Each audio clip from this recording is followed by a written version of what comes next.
जति हाम्रो कर्मचारीमा, सेनामा, प्रहरीमा सबैतिर हामी हेर्छौँ, अहिले सिपाहीहरू नै तपाईँ हेर्नुहोस् कति राम्रो एउटा दुईटा विषयमा मास्टर्स गर्ने हाम्रा सैन्य जवानहरूकै संख्या कति धेरै छ, अफिसरहरूको कति छ, संसारको नलेज छ, पढेर त्यो ज्ञान लिएर त्यो नलेज लिएर उहाँहरू बस्नु भएको छ। तर देशको दुर्भाग्य हेर्नुहोस् त, कहिले 16 वर्ष चाहिँ मेरो पुरा होला र राजीनामा दिएर त्यस पछाडि चाहिँ राम्रो देशमा गएर सेक्युरिटी गार्ड गरेर आफ्नो परिवार पालौँ, घर बनाऊ भन्ने छ। त्यो सिपाहीको घर कसरी चल्छ, कसैले सोचेको छ अहिलेसम्म? सोधेको छ कसैले अहिलेसम्म?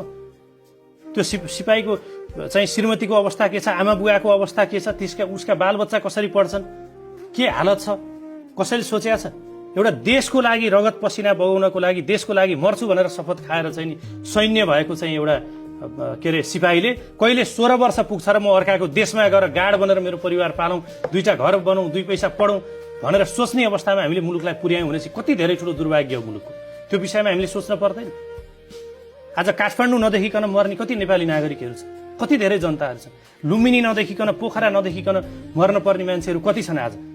किन आज बाबुआमाहरू चाहिँ नि शरीरमा रोग लिएर गाह्रो भए पनि मलाई केही भएको छैन, निको हुन्छ, ठिक छ भनेर आफ्ना छोराछोरीलाई मलाई दुःखो समस्या भयो, म बिरामी छु भन्न सक्नु भएको छैन भने अस्पताल लाँदा छोराछोरीको पैसा खर्च हुन्छ, पैसा छैन भनेर आज उपचार नपाएर मर्नेको संख्या कति धेरै छ।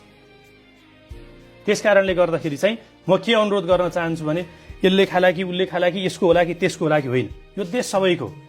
यो 2 दिनको जिन्दगी हो के ए बाबा, मरेपछि त सक्यो त के हामी सम्झौँ त? ल हजुर सम्झिबक्छु जस्तो यो एसएलसी दिए हिजो जस्तो लाग्दैन?